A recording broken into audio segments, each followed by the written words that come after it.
Mä oon Päivi Saarala Heijasteesta, yhdessä luomisen mahdollistaja ja valmentaja.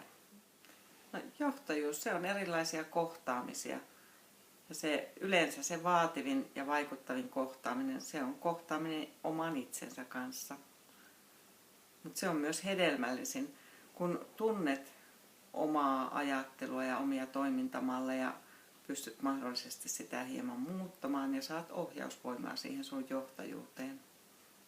No, aiemmin olen työskennellyt kansainvälisessä suuryrityksessä, kuten Outokumpu ja Suomen Ericsson.